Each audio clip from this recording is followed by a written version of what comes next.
Friends, good afternoon, good evening, नमस्कार।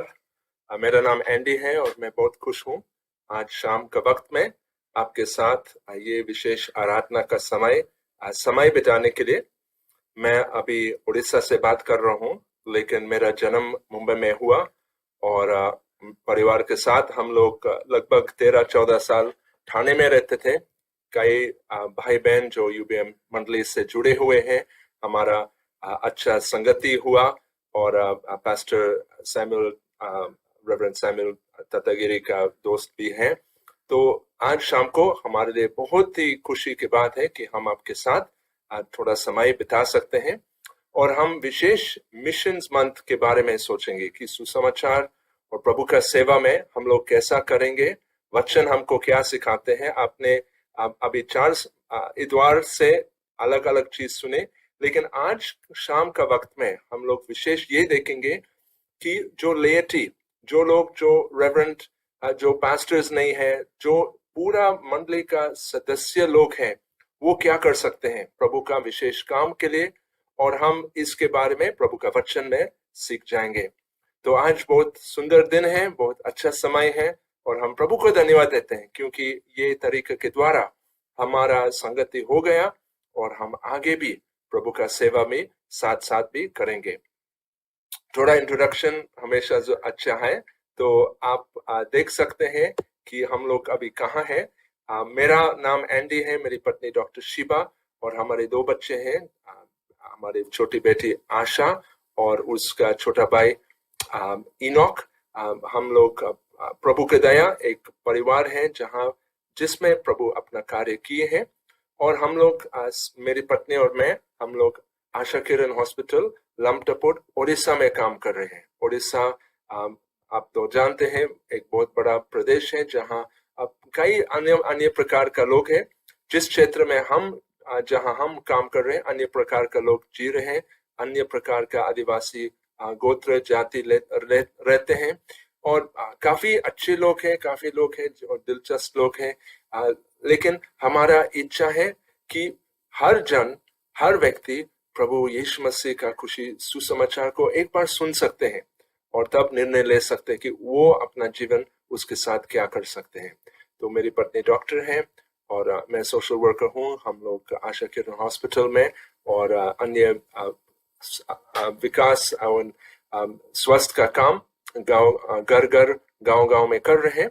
प्रभु ने हमको मौका दिया, लेकिन आज हमारा मुख्य काम सिर्फ बताने के लिए कि प्रभु ने हमको चुन के, और कैसा चुन के, हम पापी थे, प्रभु ने अपना उद्धार हमको दे। मैंने खुद छोटा बच्चा का समय में, जब मैं 4-5 साल का उम्र था, तब मैंने प्रार्थना की और ये सरल प्रार्थना मैं जानता हूं कि प्रभु यीशु मसीह को सुना और इस वक्त में आज तक मैं प्रभु का बेटा हूं।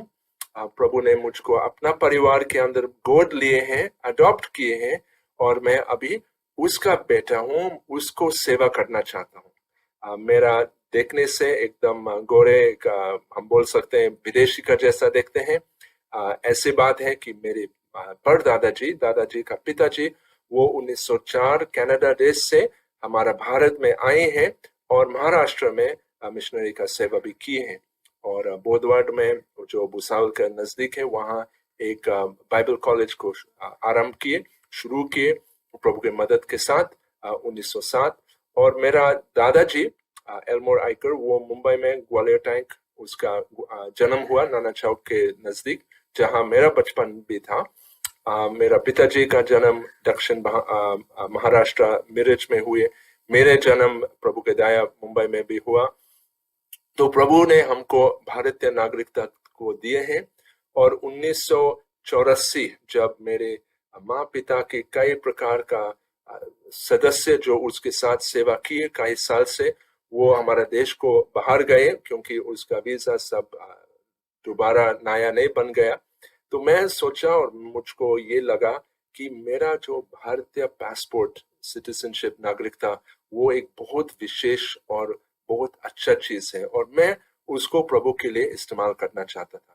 तो इसलिए मैं कुछ साल बाहर गया पढ़ने के लिए, लेकिन उसके बाद मैं वापस हमारे देश में आए हैं और पिछले 22 साल से हम लोग, मेरी पत्नी और मैं साथ साथ प्रभु का सेवा अन्य जगह में की है। खुशी की बात था, मुंबई में वापस आए और 13-14 साल ठाणे में जीवन सहारे केंद्र, एक संस्था जो बेथनी हॉस्पिटल से जुड़े हुए हैं, एक अंग है। हम लोग HIV भाई बहनों के बीच में सेवा किए और मुझको लगता है कि शायद 2-4 लोग हमको उसी वक्त में मिले। लेकिन आज शाम को हम लोग एक विशेष चीज देखना चाहते हैं और वो है प्रभु यीशु मसीह जो अपने चेले को क्या बोला। हम लूका रचित सुसमाचार 10वां पाठ और 1 से 11 हम उसको पढ़ सकते हैं। आप अपना बाइबल प्लीज खोल कीजिए। जो हम बात करते हैं वो प्रभु यीशु मसीह का जीवित वचन बाइबल से हम लोग सीख रहे हैं और सुन रहे हैं, और हमारा इच्छा है कि बाइबल के अनुसार हम लोग नजदीक प्रभु यीशु मसीह का नजदीक जाएंगे, और जो बाइबल में लिखा है वो हमारे लिए सच्चाई है, क्योंकि वो प्रभु का जीवित वचन है। प्रभु अपने आत्मा के द्वारा इसको प्रेरणा किए ना, और ये जो लेखक हैं वो अपने आप से नहीं लिखा, परमेश्वर ने उनके मन के अंदर में अपना कार्य किए।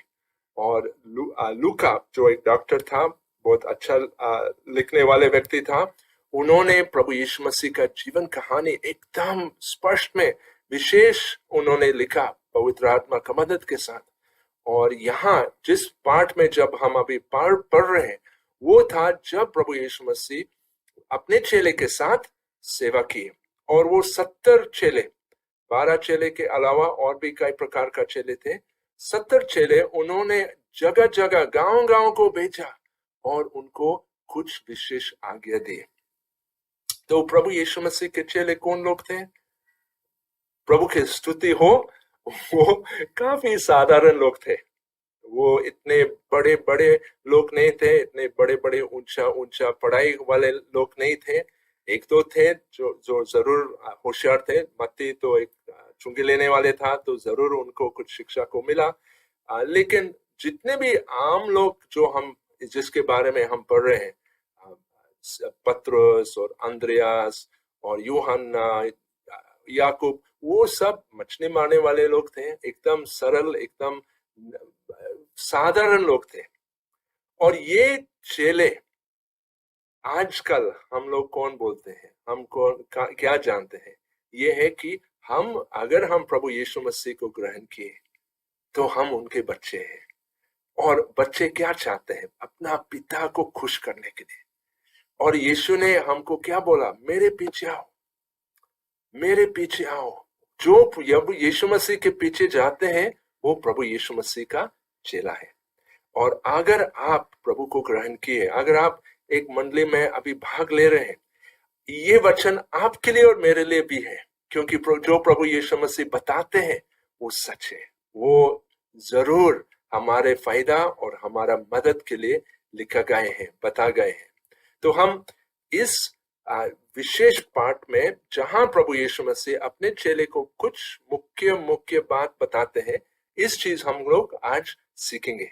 तो हम सरल रीति से लेकिन गहराई रीति से इसको सीख सकते हैं, ताकि हम समझ सकते हैं कि प्रभु हमारे लिए क्या लिखा गया है। आज लेटी संडे है, और लेटी संडे का मतलब है कि सिर्फ पासवान, सिर्फ प्रचारक, सिर्फ जो हमारा कलीसिया का अधिकारी लोग जो प्रभु ने रखा, उनको उनका काम अगवा करने के लिए का काम भी है, वो विशेष है। लेकिन वो सिर्फ प्रभु का काम नहीं करते हैं, प्रभु का काम सबके लिए है। यीशु ने कहा, क्या बोला? उन्होंने कहा अपना स्वर्ग जाने से पहले शारीरिक तौर से उन्होंने कहा कि पूरा अधिकारी, स्वर्ग और पृथ्वी जो अधिकारी है मैंने दिया गया है, इसलिए जाओ, चेला बनाओ, और उनके साथ क्या करना? उनको पिता, पुत्र, पवित्र आत्मा का नाम में बपतिस्मा दो, और उनको सब सिखाओ जो मैं तुमको बताया, और देख, मैं युग के अंत तक तेरे साथ रहूंगा। ये यीशु ने कहा मत्ती 28वें पाठ में 18 से 20। ये जो बड़ा आज्ञा है सब चेले के लिए, आप और मेरे लिए भी है। तो आज जो हम सीख रहे हैं, हम इसको समझना पड़ेगा। ये सिर्फ जो दूर जगह दूर देश जाने वाले मिशनरी लोग नहीं है, वो हम सब के लिए है। जहां प्रभु हमको रखा, प्रभु चाहते हैं कि वहां हम प्रभु का सेवा करें। और साथ में हम लोग बार बार भी प्रार्थना करना, हे प्रभु तू आप क्या चाहते हैं मुझसे, जो भी आप बताएंगे मैं राजी हूं, मैं तैयार हूं करने के लिए। क्योंकि समय कम है ना, हम जानते हैं ये पुराना गीत है, थोड़ा समय है बाकी, सेवा अभी है काफी, थोड़ा समय है बाकी, सेवा अभी है काफी। हम रुके नहीं, पीछे मुड़े नहीं, हम रुके नहीं, पीछे मुड़े नहीं, यीशु है हमारा साथी, यीशु है हमारा साथी, थोड़ा समय है बाकी।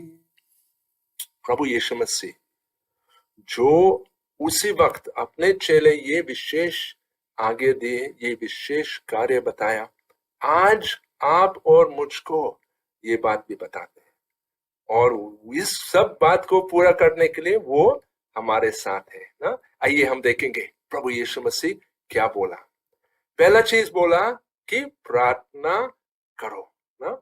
हमारा सब सेवा उसके आज्ञा को मानना करने से पहले प्रभु क्या चाहते हैं कि हम उसके साथ समय बिताएंगे, कि हम उनकी इच्छा को पूरा जान जाए, कि हम हमारे दिल उसके साथ बात करेंगे जो मन में है, कि हम उनकी इच्छा के अनुसार पिता परमेश्वर से मांग सकते हैं।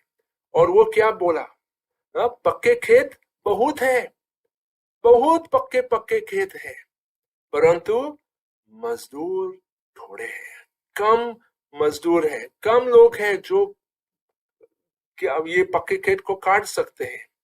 इसलिए खेत के स्वामी से विनती करो कि वो अपने खेत काटने को मजदूर भेज दे। जब हम चाहते हैं सुसमाचार हर जगह, हर लोगों, हर दिल को पहुंचने के लिए, जब हम हमारी इच्छा यही है और ये पिता परमेश्वर का इच्छा भी है, तो क्या और क्यों हम प्रार्थना नहीं करेंगे। प्रार्थना वो कितना खुशी और आनंद की बात है, क्योंकि हम प्रभु के साथ बात करें। आप कैसा भी हो, कितना बुजुर्ग, कितना जवान, कितना तंदुरुस्त, कितना बीमार, आप प्रार्थना कर सकते हैं। अगर आप बिस्तर में हैं, आप कुछ नहीं कर सकते हैं शारीरिक तौर से, लेकिन मन में आप प्रार्थना भी कर सकते हैं। आप बस के लिए इंतजार करते हैं या कुछ काम के लिए इंतजार करते हैं, थोड़ा समय है, कोई आपको मिलने वाले आए हैं और वो अभी तक पहुंचा नहीं, और आप वहां बैठ रहे हैं और ये व्यक्ति अभी तक नहीं आया है, शायद आप गुस्सा हो जाते हैं। गुस्सा मत करो, अभी वो समय प्रभु के लिए इस्तेमाल कीजिए, लोगों के लिए प्रार्थना कीजिए, जो अन्य अन्य जगह में, अन्य राज्य, अन्य जाति लोग के लिए प्रार्थना कीजिए, प्रार्थना कीजिए। पूछिएगा, हे प्रभु आपका खेत तैयार है, आपका खेत पक्के हैं, जितने भी पक्के खेत है बहुत है, लेकिन मजदूर इतना कम है। प्रभु आप अपने मजदूर को भेज, उनके बीच में भेज, ताकि सब लोग जान जाए कि आप सच्चा प्रभु है। तो प्रभु का सेवा करने से पहले हमको प्रार्थना कर। तब प्रभु क्या बोला, जाओ, देखो मैं तुम्हें भेड़ों के समान भेड़ियों के बीच में भेजता हूं। I am sending you as sheep among wolves। ना प्रभु यीशु मसीह जानते हैं कि जाना एक खतरे की बात है, लेकिन कहां जाना, पूरा दुनिया में जाना, जितने भी दूर दूर जगह जाओ। लेकिन दूर जगह जाने से पहले, अरे हमारा जो जहां भी हम हैं, हम वहां जाना पड़ेगा। कैसा जाना, खुद मन से कि आज मैं प्रभु का सेवा के लिए यहां जा रहा हूं। आप ऑफिस में काम करते हैं, तो जब आप ऑफिस में जाते हैं तो प्रभु के मदद के साथ जाइए और प्रभु के सेवा वहां कीजिए। जो लोग प्रभु को नहीं जानते, उसके बारे में आप प्रभु के बारे में बताइए, आपका जीवन कहानी, आपका गवाही बताइए। जो वचन जो आप सुने, एक सुंदर गीत जो आप भी सुने, उनको उनको बताइए, उनको दिखाइए। अगर वो मुश्किल में स्थिति में है, उसके लिए साथ प्रार्थना कीजिए। जहां भी आप जाएंगे, कैसा जाना, जैसा आप प्रभु आपके साथ जाते हैं। आप प्रभु यीशु मसीह का चेहरा है, आप प्रभु यीशु मसीह का हाथ पांव है, आप प्रभु यीशु मसीह के होठों हैं, आप प्रभु यीशु मसीह के कान है।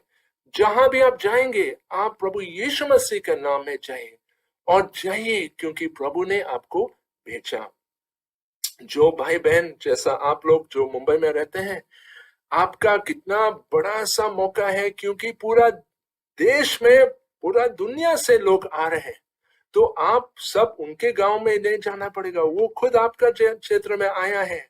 और कितने भूखे हैं, कितने अकेला है, कितने स्थिति परिस्थिति में फंसे गए लोग हैं। प्रभु आपसे चाहते हैं कि आप उनको प्रेम करेंगे। तो जाइए, और जब आप आपके पड़ोसी के साथ जाते हैं, आप ऑफिस में जाते हैं, अगर आप घर का सेवा कर रहे हैं, घर का काम करते हैं, अरे आपको बाजार भी जाना पड़ेगा। लोग आपका दरवाजा में आते हैं, आपके पड़ोसी लोग हैं, उसको मिलिए, उसको प्रभु के सेवा को कीजिए, ताकि वो भी प्रभु को ग्रहण करेंगे। कितना अच्छी बात है। मुंबई में बड़ा बड़ा अपार्टमेंट्स हम लोग रहते हैं, या अगर हम झुग्गी झोपड़ी में रहते हैं, जहां भी हम हो, प्रभु ने हमको वहां रखा। क्योंकि बड़ा अपार्टमेंट्स में, झुग्गी झोपड़ी में लोग खोए हुए लोग हैं। क्या फायदा है 1 करोड़ बंगला, 1 करोड़ फ्लैट के अंदर में रहना, और तब मरना और अनंत काल प्रभु से दूर रहना। हाय हाय, कितना दुखी बात ये है। लेकिन प्रभु चाहते हैं कि हम जाएंगे और प्रभु का सेवा करेंगे। तो जाने के बाद क्या करना? लोगों को मिलना ना। यीशु ने अपने चेले को क्या बोला? जिस किसी घर में जाओ, पहला कहो, इस घर पर कल्याण हो, इस घर के ऊपर शांति हो, इस घर के ऊपर आशीष और आशीर्वाद भी हो जाए। प्रभु चाहते हैं कि हम सिर्फ एक जगह नहीं जाएंगे, थोड़ा 1-2 चक्कर घूमेंगे और तब वापस आएंगे, बोलेंगे हम वहां गए। नहीं, प्रभु चाहते कि वहां के लोग, कोई भी लोग, उनको मिलो। और देख, कहाँ जाएंगे? खुद उनके घर में। अगर कोई अपना घर आपको अंदर बुलाते हैं, कितना अच्छा मौका है। वो आपको मेहमान के रूप में आपको स्वागत करते हैं। आप तो अंदर जाना पड़ेगा, और सिर्फ आपका कुछ 2-4 मीठे बात नहीं बोलो, खुद यीशु मसीह के बारे में विशेष बात बताइए। लेकिन वो चीज हम बाद में सुनेंगे। मुख्य चीज है जाना और लोगों को मिलना। प्रार्थना कीजिए, प्रभु मेरे लिए दरवाजा खोलिए। जिस व्यक्ति जो अभी मैं कितने बार देखा और उनके साथ बातचीत नहीं किए, उनके साथ बात करने के लिए मुझको मदद दे दीजिए, मुझको हिम्मत दे दीजिए, मुझको एक मौका दे दीजिए। मेरा पड़ोसी, या जो मेरा दुकानदार का बगल में कोई है, या मेरा ऑफिस में, या कैसा भी हो, मेरा स्कूल, मेरा यूनिवर्सिटी में, जैसा भी कहाँ भी हो, हमारा इच्छा है कि प्रभु आपको और मुझको हिम्मत देंगे लोगों को मिलने के लिए। और हम प्रार्थना करते, प्रभु मुझको इस्तेमाल कीजिए आपका सेवा करने के लिए। तो जाओ, मिलो और साथ में खाओ। अरे ये तो हम लोग सब अच्छा लगता है ना, अगर हम किसी को कुछ खाना खिलाते हैं। लेकिन क्या खाना? जो भी हमको मिल रहे हैं उसको खाना पड़ेगा ना। हम प्रभु का सेवा के लिए जा रहे हैं, और जिस स्थिति में है हम हैं, शायद हमको ये खाना इतना अच्छा नहीं लगता है, शायद हमको लगता कि ये मुझको इतना पसंद वाला खाना नहीं है। लेकिन प्रभु क्या चाहते हैं? प्रभु चाहते कि हम लोगों के साथ संगति करेंगे, और साथ में यीशु ने कहा ना, क्या स्वर्ग राज्य को पहला खोज और बाकी सब चीज तो मिलेगा। वो नहीं बोला कि बाकी सब चीज जैसा आपके मन पसंद आप हर समय मिलेंगे। बहुत बार हमारा मन पसंद के बाद हम मिलते हैं, लेकिन कितने बार हम लोग खुश होना चाहिए जब भी शायद हमारा दिल का चीज हमको पूरा नहीं मिल रहे हैं। अगर हम दूसरा संस्कृति लोग के साथ मिल रहे हैं, दूसरा जाति लोग के साथ मिल रहे हैं, हम उस थोड़ा एडजस्ट करना पड़ेगा ना। मुंबई ट्रेन में, रेलगाड़ी में जब हम लोकल में अंदर घुस जाते हैं, अरे कितना भीड़ है, लेकिन हम जानते हैं कि एडजस्ट करना पड़ेगा, क्योंकि हम लोअर परेल से मुंबई सेंट्रल या विराट तक कैसा भी हो, हम लोग वहां पहुंचना चाहिए। पौलुस ने कहा कि मैं सब लोग के लिए सब चीज बन जाएंगे, ताकि कुछ लोग मैं बचा भी सकता हूँ। तो हमारा प्रार्थना ये है, हमारा विनती ये है कि जो भी लोग हमको देंगे, हम खुशी से उसको खाएंगे, हम खुशी उसके साथ संगति करें। जो खाओ पियो, जो लोग जो गलत चीज तो प्लीज मत कीजिए ना। अगर लोग आपको एक बड़ा विस्की बॉटल देंगे और बोलेंगे पियो, आप बोल सकते हैं भाई मैं ये नहीं पीता हूँ, क्योंकि मुझको पवित्र आत्मा से मैं बढ़ता हूँ, मुझको ऐसा वाला दारू नहीं चाहिए। लेकिन धन्यवाद कि आप मुझको ये मौका दिए, आप मुझको एक कोल्ड ड्रिंक दे दीजिए, हम साथ बैठेंगे, हम बात भी करेंगे ना। हम लोग जो बोल रहे हैं मीठी मीठी बात से होना चाहिए, नम्रता से होना चाहिए, क्योंकि हम चाहते हैं और जानते हैं कि हर एक व्यक्ति जो यीशु को नहीं जानते हैं वो खोया व्यक्ति है।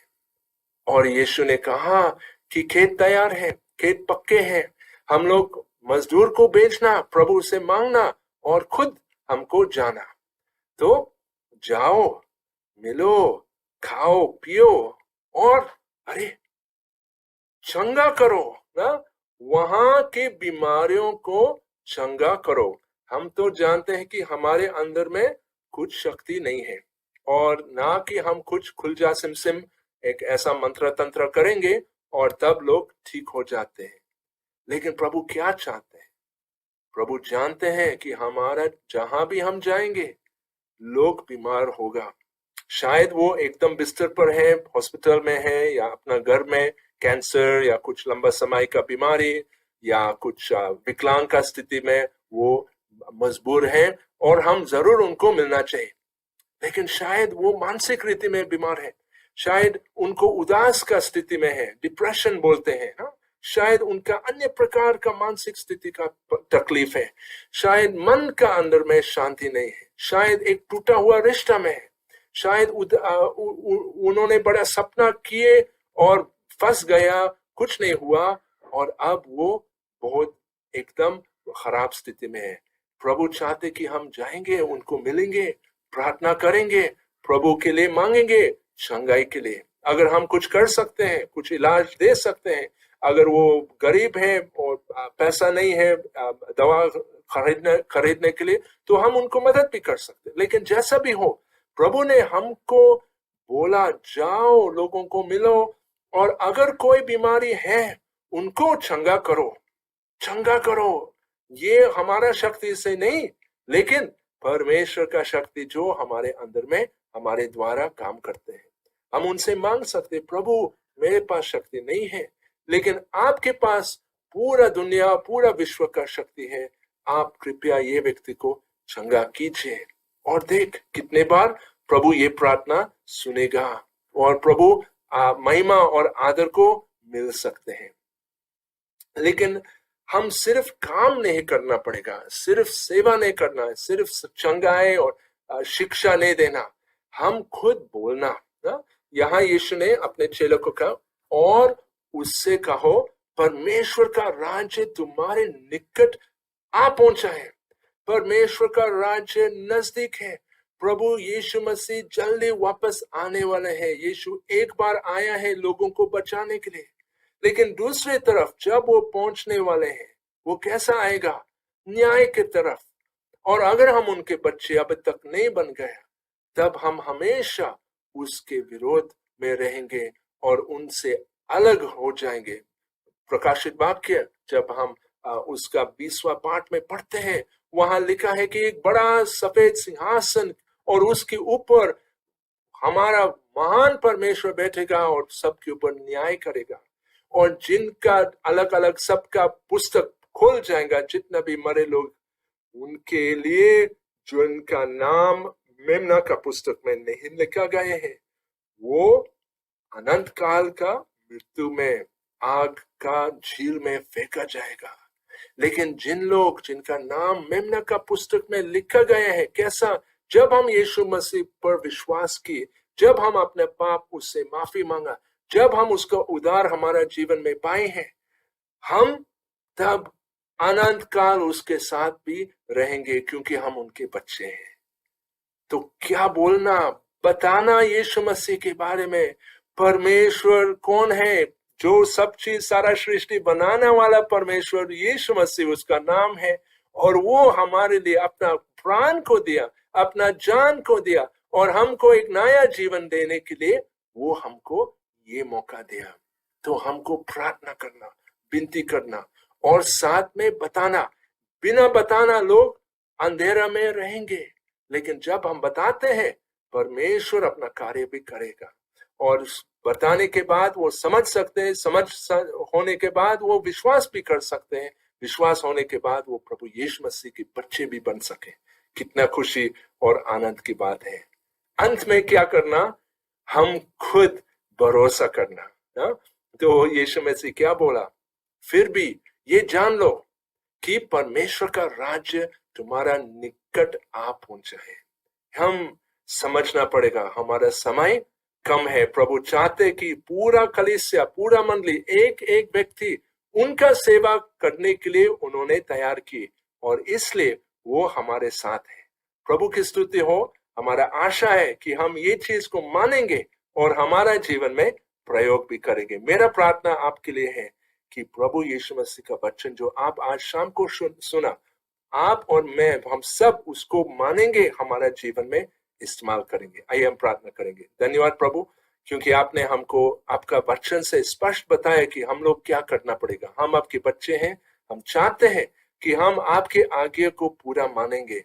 प्रभु, आपने कहा कि प्रार्थना करो, जाओ, मिलो, खाओ, पियो, संगति करो, जो लोग बीमार हैं उनको चंगा करो, और बताओ आपके बारे में, और सब चीज के ऊपर विश्वास करो, क्योंकि आप ये सब काम करने वाले परमेश्वर ही है। धन्यवाद प्रभु, क्योंकि आप चाहते हैं कि हर एक व्यक्ति 30, 60, 100 गुना फल भी हो जाए, क्योंकि आपका वचन जीवित है।